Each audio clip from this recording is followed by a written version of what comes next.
fans, welcome to the Radiant Eclipse MLP Talk Show. This is episode 12, recorded on Friday, June 29th, 2012. My name's Vanacus, and I'll be your guide through this wonderful world of rainbow-colored equins. Every week, we start off the show by introducing our special guests. This week's show features Spirit and Lionheart, a family of animators who brought you all the amazing Luna Animatic, Children of the Night.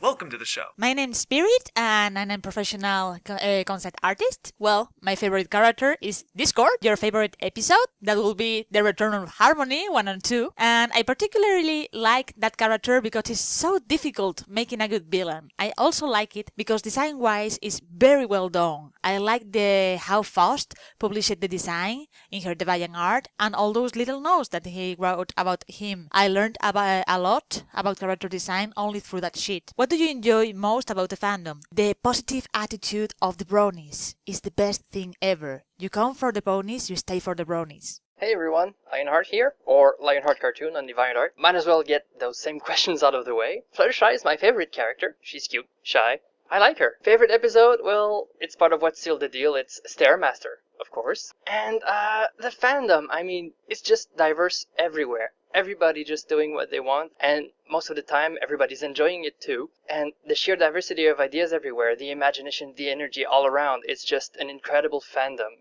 That's what I enjoy the most about it. I'm Tihan, and I like Pinkie Pie. She's just hilarious, and so much like me. My favorite episode would be the Swarm of the Century, partly because it was the first episode I ever watched, and partly because it just made me crack up so much when Pinkie Pie went out with all of those instruments and things. And for the fandom, I personally do some drawing and some RPing, and I also work on the Reading Rainboom. That's what I really like about it, and the music. Music is amazing. Now that everyone's been introduced, it's time to start the show. Every week, we set aside some time to learn about our guests and how they became the awesome Bronies we know. So, how did you become Bronies? You wanna go ahead, sweetie? Okay, I will answer this one.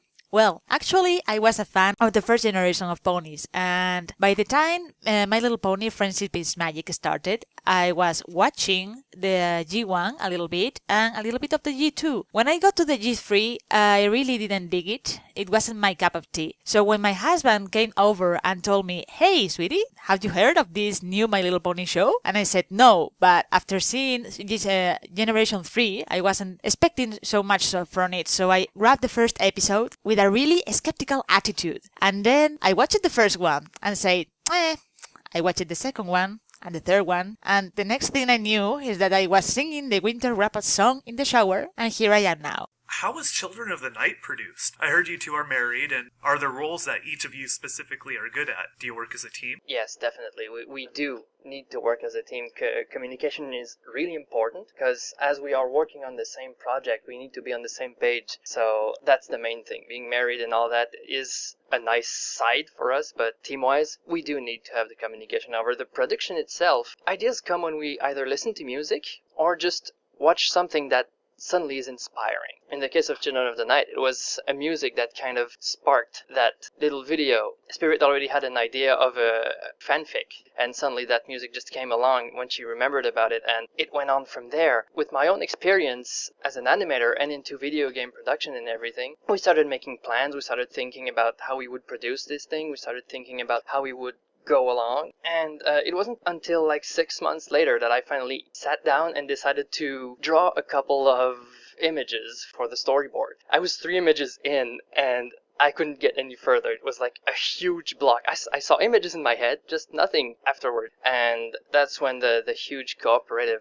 work started. And from one sketch to the next, we started doing the animatic and everything. So while she had some of the ideas more clearly, I had the perspective and all of the shots out a little bit faster because of that. She's the one that controls the colors and controls the composition of the shots, whereas I'm the one that controls the perspective and the animation of the production, basically. Alright, so other than yourselves, who was most helpful in making sure your animation became a success? Well, we have a lot of people to thank. First of all, I would like to thank Mando Pony, because without him, I couldn't have produced Heaven's Light at all, which was the first animation that I started and that I intend to complete complete. I want to make that very clear. Another one will be Kate Garth, who is doing the voice and music for Children of the Night. He granted us permission to use her song, and without the audio track, we can do very little. Also, if it wasn't for Equestria Daily and the Bronies, the huge support that they are giving us, we will got nowhere. We wouldn't have got to production. So it's not only ourselves, it's the whole fandom. What challenges each of you the most as artists? Everyone working anywhere usually is looking for a challenge, either a way to better themselves or to get better at what they do. And the biggest challenge for us was really because it is our first real big project together.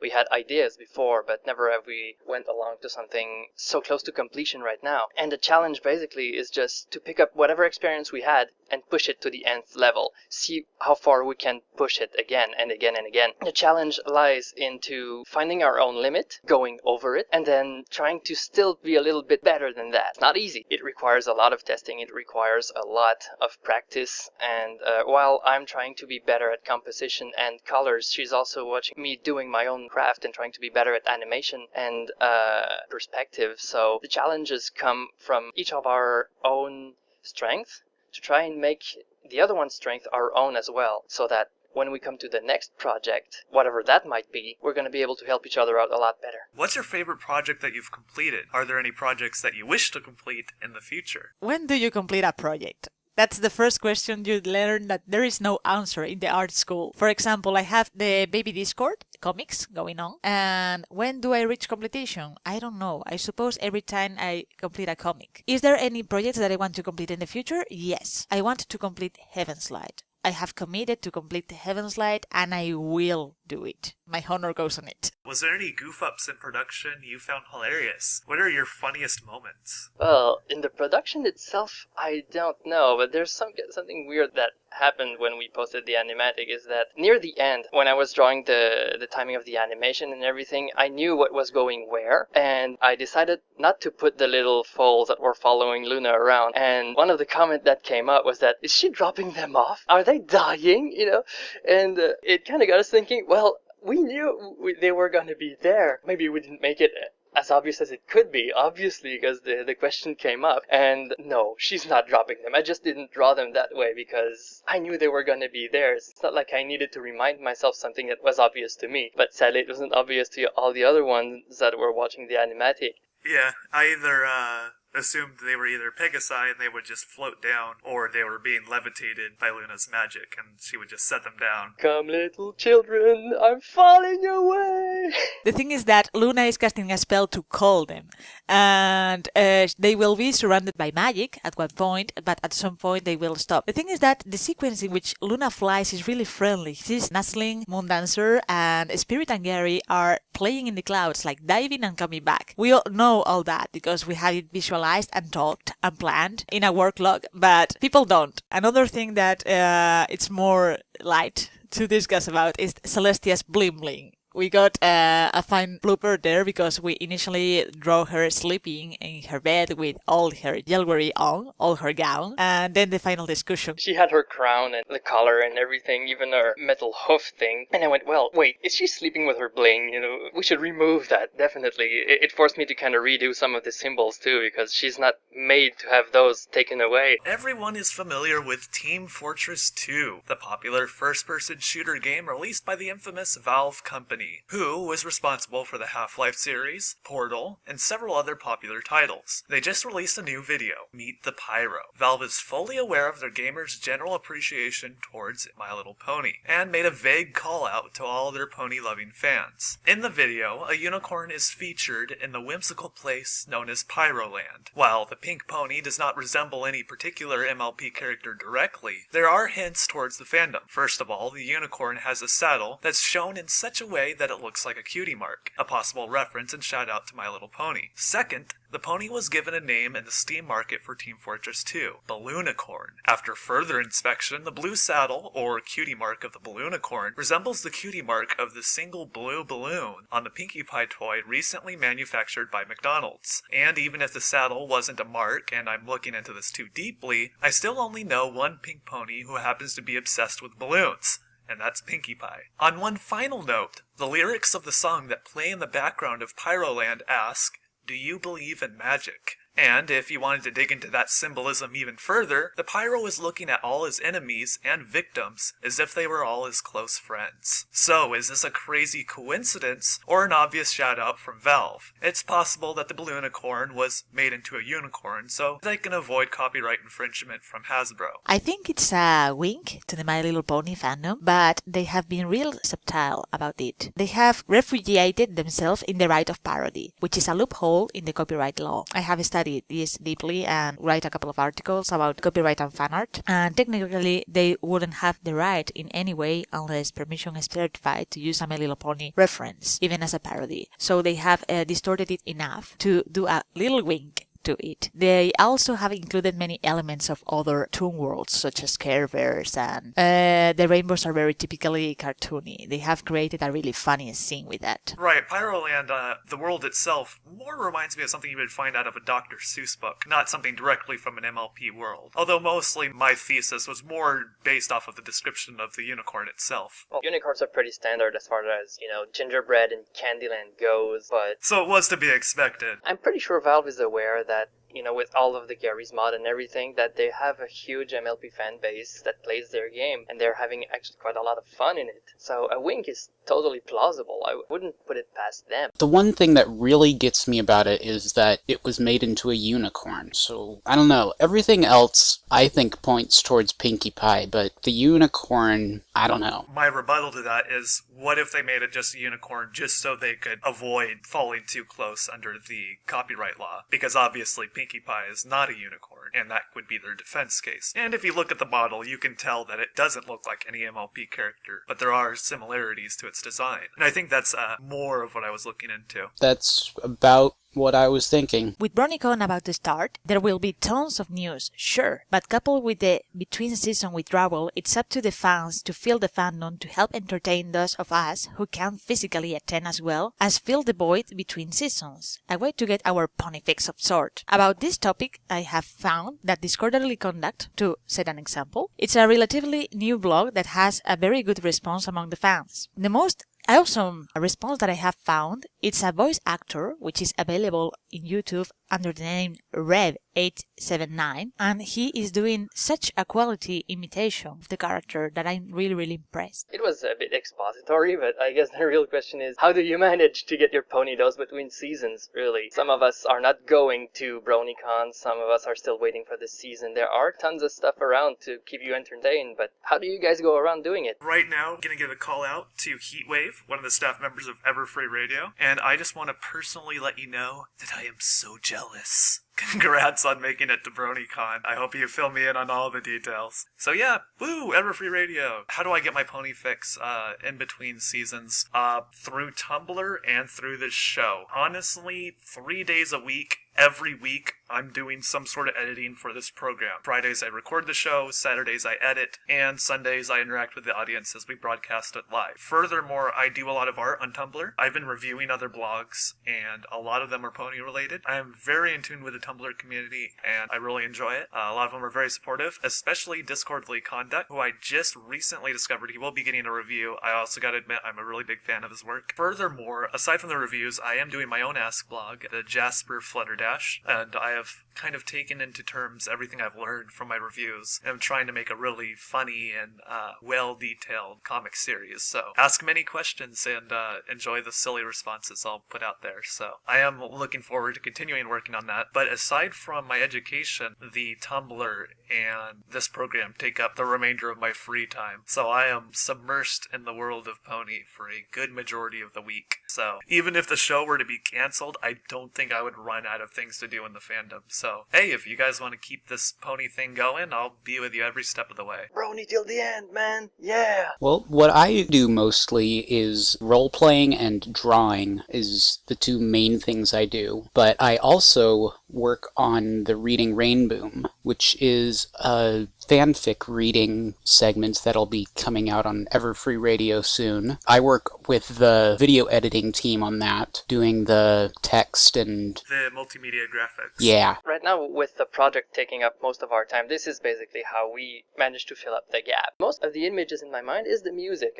I go there and I would listen to whatever fan music is being featured there that keeps the juices flowing, so to speak. First off, if you really like the music that's produced by our fandom, I highly recommend EverFree Radio. Hey, the same site this program's on. We are in the live stream, and when our program's over, we upload them on YouTube, and this is where thousands of you watch it. We only get about sub 100 live viewers for the broadcast, but a good number of you are watching this on YouTube, and for that I thank you. But go on to EverFree Radio. They have audio streams that you can play in Winamp or VLC, or you can even play right from your browser. And all of these songs are recent songs that have been released by other Bronies, and people can upvote the music they like, and those songs will be played more often. And if there's a song they missed, you can even request songs, and those will be added to the library to be streamed. And so usually I just have this streaming all the time when I'm doing my art or working on Tumblr. Pretty much any time I'm not editing audio. And when I find a song I like, I'll go onto their website, find its name, and download it, and that way I can listen to it offline. So if you want your music, that is a good way to get a hold of some. To all those new listeners out there,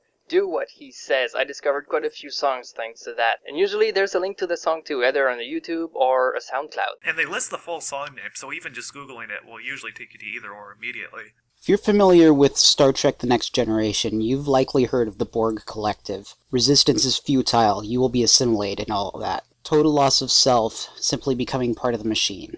This is the fate of a Borg. Assuming the Changeling Hive works on a similar principle, I pose to you a question. What would happen if the Changeling Queen lost control of the Changeling drones, giving them free thought for the first time in their lives? I think this is a really interesting question. Not much was really shown into how the Changeling societies ran. I mean, we can assume that their land is outside of Equestria. Maybe they roam. If they are a hive colony, they may leave and make colonies wherever love is found. Because it seems, if I remember correctly from the episode, that the Changelings churn into the people or ponies and creatures that others love, and then feed off of the love from their host. It seems that they would be moving to other places wherever love is present, and Equestria seems to be full of it at that time. So the idea is, if they do work as a hive mind and the Changeling Queen did lose control of the drones, first off, I guess we would have to ask is how did she lose control? With the promise of love, that being their food and fuel source. I suppose that would be all the motivation they would need to follow her. But what if they weren't? What if it was too hard to get love? What if they were starving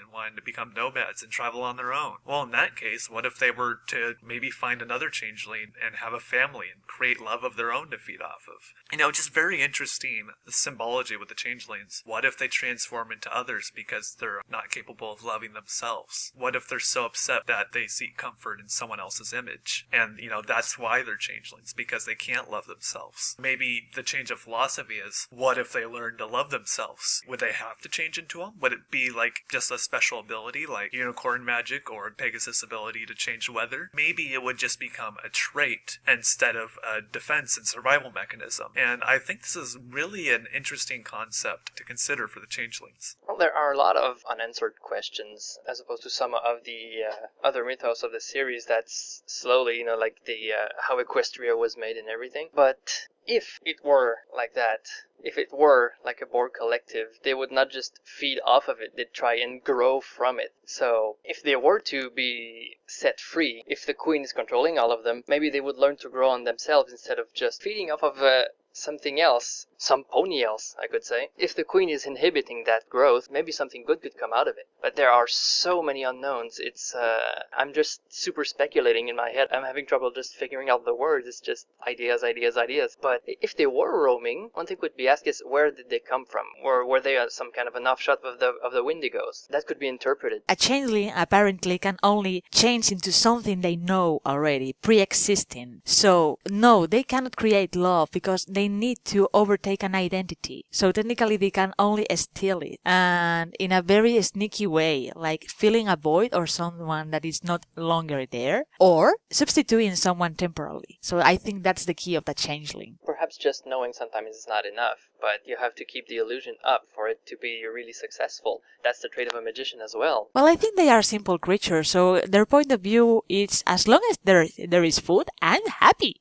I deal with it. They're fed by love, and I could see them more realistically taking the role of passed away pets, and Fluttershy would love this, because we have massive amounts of love towards our pets, and unfortunately most animals don't live very long. I mean, you'll be lucky if you can get one that can last 10 years, and while a lot of us are living in into our 70s and 80s, that's a good portion of our life. We're never going to have that pet again. And if all they want is our love, and they're able to change into anything they've seen, I think that would be a great role for them to fit. And that's counting they had their own liberty. I'm just curious how that would play out. What if sometimes love is just not enough? If they manage to get their self-awareness, maybe being fed is not all that's going to be needed. Because after all, we're all talking about them having their own self-awareness. Being a pet, maybe they are not under their own control. Well, I can think of another application, like the Changeling Date Service. Does your loved one doesn't love you back? Don't worry, we have a substitute right here.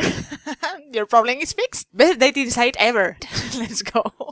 Hey everyone, don't forget to check out our site's other great programs like Stay Brony My Friends by Dusty Cat. If you're on the West Coast like me, you can tune into this amazing program every Monday at 5 p.m. Pacific Date Time. After that, go tune into Equestria Choir on Wednesdays during the same time. I've tuned into both of these programs and can assure you they are more amazing than you can comprehend. Be sure to tune into Sketchy Sound's live songcast every Thursday at 2 p.m. Pacific. He's a great musician, and if there's any music you want to hear him play live, join the chat and send your requests. But wait, there's more. Then, on the same day at 7 p.m. Pacific, tune in to the Brony Breakdown. It's a live stream show hosted by Saberspark and Paleo. Each week, they will discuss happenings during the previous week, from the comings and goings of voice actors to major events in the fandom. They strive to keep you updated on what's going on in the community. If you guys want a show that's similar to our own, but specializes in cool media like artwork, music, and videos, be sure to add this new program to your agenda. You won't regret it. And every pony loves Fridays, and so does your Queen of the Night, Nightmare Moon. Join her as she takes over alongside the Lunar Republic at 4 p.m. Pacific, as viewers like you directly request your favorite songs from various Brony musicians. And you'll regret missing out on Saturday Night Songs with Michelle Krieber, the voice of Apple Bloom and singing voice of Sweetie Belle, as she joins the EFR audio stream and premieres her new music and interacts with the audience live in the IRC chat. You can find her program live at 7 p.m. Pacific.